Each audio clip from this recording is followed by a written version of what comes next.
وصحبه أجمعين وبعد. هذه ليلة الجمعة، ليلة عظيمة مباركة يسن فيها الإكثار من الصلاة على سيدي ومولاي رسول الله وعلى آله وصحبه ومن والاه من كل عمل صالح. This night of Jumu'ah, it's a very blessed night. There's a lot of barakah in this night. Increase your salah upon the Prophet عليه الصلاة والسلام within it and all good deeds that you can think of. May Allah subhanahu wa ta'ala accept from all of us. يروي الإمام مسلم في صحيحه عن عبد الله بن مسعود رضي الله عنه قال قال النبي صلى الله عليه وآله وسلم. The hadith tonight collection of Imam Muslim. It's narrated to us by Abdullah ibn Mas'ud. And this theme of understanding Eman, I'm going to actually cut it off really soon. And maybe a week or so before Ramadan, I'll just kind of cover 5 or maybe 7 or 8 hadith that talk about Ramadan, just kind of as a preparation, and then we'll go back to this theme after Ramadan, inshallah, is over. It's going to be a longer one. It's going to take a little bit of time. Try and address the comprehension or understanding of Eman. And I use the word Eman because when you translate Eman to faith, it kind of loses 85% of its meaning. Like the translation itself is a butchering of the word. Like it's not a good translation at all. Which is what I'm going to try, inshallah, establish for you once you understand exactly what he means, sallallahu alaihi wasallam, when he uses the word Eman. And what Allah subhanahu wa ta'ala means in the Quran when he uses the term Eman. We translate it to belief or faith, and I guess in certain contexts it's acceptable, but honestly it doesn't do the word its due diligence. And this hadith, and the reason I'm narrating it to you is because every scholar that's narrated this hadith, and I'm just narrating to you the wording of Imam Muslim. It's narrated also by Imam Bukhari, but with a slightly different wording, or a little bit different way it's put together. Also Imam al-Nasa'i has it in his collection, and Tirmidhi and Ahmad. So you have at least 5 of the major scholars of hadith who narrate this hadith in their books, and they all narrate it under the same chapter. They narrated under the chapter of Eman, all of them. And I think it's interesting because when I recite the hadith to you, like, oh, I know that hadith. Why are they narrating it under Eman? Exactly. That's exactly the question I hope you ask, and exactly what I think is important for me to point it out, because it was not narrated in other parts of the book. It was narrated under Eman. And this is what he said, عليه الصلاة والسلام. So yeah, he said, لا يدخل الجنة من كان في قلبه مثقال حبة من كبر. He said, those who have an amount of grain or amount of a grain of sand in their heart of arrogance will not enter Jannah. فقالوا يا رسول الله إن الرجل يحب أن يكون إن الرجل يحب أن يكون ثوبه حسنا ونعله حسنة. A man likes to wear like good clothes and good shoes. Like we like to look chic. We don't like to walk around in garbage bags. We want to look nice, because they thought that maybe what he was talking about, عليه الصلاة والسلام, meant that you can't dress nicely, right? Like this is just the Sahaba jumping to the conclusion of maybe what they think this teaching is going to lead to in terms of their daily behaviors. So they're bringing it to the attention of the Prophet عليه الصلاة والسلام. So his answer was, ليس ذاك. That's not what I'm talking about. إن الله جميل يحب الجمال. Allah subhanahu wa ta'ala is beautiful and He loves beauty. الكبر بطر الحق وغمط الناس. Arrogance is refusal of righteousness, refusal of the truth. Meaning when you're pointed out to be wrong, and this is right, and you're wrong, and you refuse it. You find a million ways not to be wrong just because you can't accept it. That's kibr. وغمط الناس. Ghamt is when you belittle something. So غمط الناس is belittling people.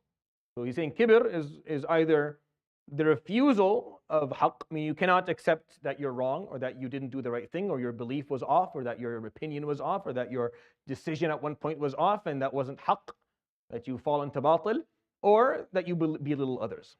This hadith is narrated under the chapter of Eman.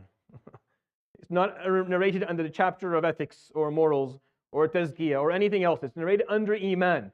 And it's not just, and this is not just one scholar, all of them narrate this hadith and all the hadith that are similar to it under the chapter of Eman. And you have to take a moment and think, why? He's talking about you can't enter Jannah if you have arrogance. Exactly. Because the conclusion is that all mu'mins will enter Jannah. All true mu'mins, all true people who have Eman will enter Jannah. But he's saying, sallallahu alaihi wasallam, if you have even the slightest fragment of residual arrogance left inside of you, you're not going in. Yeah, you can't enter. It's just a little bit. No, sorry, stand outside. Stand outside until it's gone. Well, it's not gone. What do I do? Well, just stand outside. We'll figure it out. Maybe you need to fry for a bit, and then you can come back and it'll be gone. But you're not entering as long as there's arrogance inside. As long as there's some degree of arrogance, and they got scared because they all were trying to always buy good shoes and they liked importing good pieces of clothing. They weren't sure if trying to dress well and was going to be seen as that. So they said this, and the Prophet ﷺ said, no, that's not it. Allah is beautiful, He loves beauty. Kibr are two things. Either the fact that you cannot accept that you're wrong, meaning you're too arrogant to accept that you made a mistake and that you're being held to it and you have to sit there and apologize, or you belittle people. You look at people and you think they're beneath you and you speak to them as if they're beneath you. Those two things are what kibr are. Those two things combined is what kibr is. Of course, kibr is a huge problem. It's one of the major diseases of the heart. It's the problem of Iblis. Iblis was too arrogant. He just couldn't accept the fact that he was not this most superior creature, that some new creature that was created yesterday that didn't really do anything yet, has not proven itself. Allah is saying, show it respect. Show it respect. And he's like, no, I'm better. Why? Why? How is this thing better than me? In what way? He couldn't help it. He couldn't help it. He was so arrogant to the point where he actually refused a direct command coming from God. Imagine the amount of arrogance that needed to exist in the heart for you to defy God. One of the things we were taught to do growing up and learning from scholars is that they would ask us, can you imagine doing that? Could you imagine doing that? And we all say, no, impossible. We'd never do that. He said, well, that's where you're off. That's where you're wrong. They would get us all, I'll never forget this because it's so embarrassing. They would get you all, very hyped up. And would you ever defy a command from God? And we'd all say, no, of course not, Allah. And then he would say, that's where you're wrong. That's where you're arrogant. That's where you think you're better than Iblis. You're just like him. You think you're better than him. You think that he did it, but he's an idiot. I would never do that. So you're arrogant. You're arrogant towards, it doesn't matter, by the way, who you're arrogant towards. It doesn't matter. It doesn't matter what creature. Anything that you're arrogant towards is arrogance. You're not entering Jannah until that's out. Because you're a servant. Your abd does not have arrogance. They don't fit. Abd, arrogance, they don't at all. By definition, abd cannot have arrogance. So if it's there, that means you're not truly a abd. There's a problem. I understand what I'm trying to explain? So when you look down at Iblis, you missed the mark here. Learn from the story. Don't look down on him. Learn from the story. Learn that kibr can do that to you. Learn that kibr can do that to you, can cause you to defy a command of God. If you're lucky that up till this moment you were not commanded by Allah subhanahu wa ta'ala to do something where the kibr was involved and it didn't cause you not to do it, then you're very fortunate. Say, alhamdulillah, it's a big deal. But easily, there could be a little bit of kibr that's brewing inside of you that you let go unnoticed for a long time, and then you're asked to do something. You're asked to do something in a moment and you can't. You fail. It's just too hard. I think, is there no one in this world that you were not willing to go and ask for the forgiveness of? Is there no one in this world that you're not willing to ever make up with? Is there no one in this world that you're not willing to ever communicate with again? Imagine if you were asked to do. Is there an example of someone who was asked to do something unimaginable and did it? Who is the example? Who's the example of an unimaginable thing to do? Ibrahim, right? Slaughter your son. Unimaginable. It wasn't kibr that was going to hold him back. It's unimaginable. Unimaginable. No. Couldn't be. Iblis was asked to do the thing for himself, but that was unimaginable. But it wasn't based on love. You see, Ibrahim's problem, he loved his son too much. So the reason that it was unimaginable was love. Iblis's reason was kibr. He was too arrogant. He had built this thing about himself. He built a self-image that, no, this is not better than me. It's mud. It's made of mud, for God's sake. Made of mud. He hasn't done anything yet. He hasn't been commanded. He hasn't done it. He hasn't followed the command. Why am I? None of your business. Why?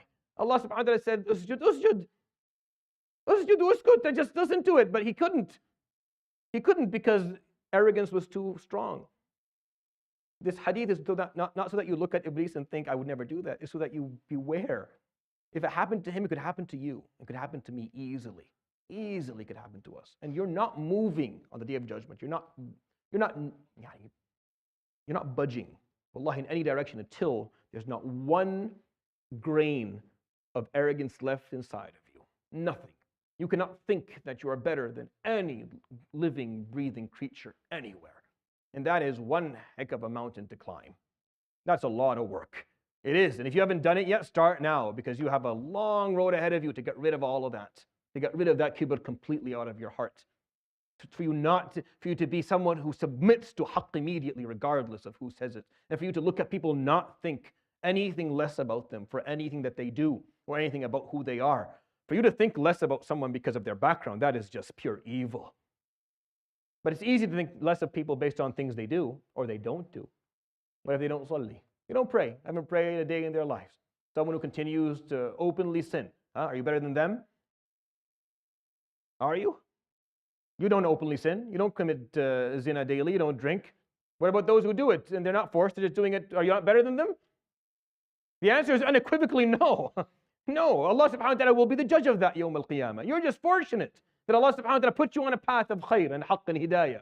Alhamdulillah, you're on that path. Use that to help others, but not to judge them, not to look down. This is very delicate, by the way. What I'm explaining to you is very important. Don't come back and argue with me. But those who argue are usually the ones who have a little bit of it but don't want to give it up. People come and argue with you like, no, I'm better than some. No, you're not. You're not. This is the whole point. We're not better than anybody. Until Allah subhanahu wa ta'ala on the day of judgment actually ranks us, which He will. When He ranks us, subhanahu wa ta'ala, yuzakki man yasha, He will rank us on that day. You can see where you rank and you can say, I'm here. But that's not going to happen until there's no arrogance left in you to begin with. And if there's arrogance left in, then you're going to be ranked pretty low. And that's why it's important to learn this. And that's why He put it in Eman. Because mu'mins will enter Jannah. But this guy standing outside, he can't go in because of kibr. So apparently kibr is an antidote. Apparently kibr is so najis that it will ruin, even a smudge of it, even a grain of it will ruin a heart filled with Iman, just a smudge of it. You understand how problematic that is? Your heart is just an ocean of Iman, and then there's a grain of kibr. Stand outside. Stand outside. No, you're not coming in. Get rid of it first. I don't know, figure it out. Figure it out, or we'll figure it out for you. وَالْعِيَاذُ بِاللَّهِ. وَالْعِيَاذُ بِاللَّهِ. And then it's figured out for you, and that's not fun. And that's why it's important to learn this. Because I love this hadith, not because the hadith, you know it. I love it because of where they put it. I love it because where the scholars put it. They put it in the chapter of Iman. It's like that on its own was a lesson. This will ruin your Iman. It will ruin it completely. You're working hard on your Iman, then you let that piece of you go. You don't take care of it. You don't look at it. You don't think about it. You don't treat it. You let it just kind of continue to brew and become something, becomes a monster. It becomes a monster, and then if you're unlucky and you're commanded to do something that's affected by it, you can't. Which is exactly what happened to Iblis. Happened to him, and it was a monster. He couldn't imagine saying no to God. Or maybe not imagine, understand that it can become so powerful that you could say no to God. You're like, you know what? Jahannam is better. Throw me in. Throw me in. I'm not doing it. وَالْعِيَاذُ بِاللَّهِ. Arrogance to be to the point where, you know what, if you're asking me to do this, and this is the only way to Jannah, khalas, where's Jahannam? I'll go there, I'm not doing it. وَالْعِيَاذُ بِاللَّهِ. There are people who think that way, unfortunately. There are people who allow that to happen, and it's important to talk about it just for our own safety, inshallah, as Muslims. May Allah subhanahu wa ta'ala guide us to the righteous path.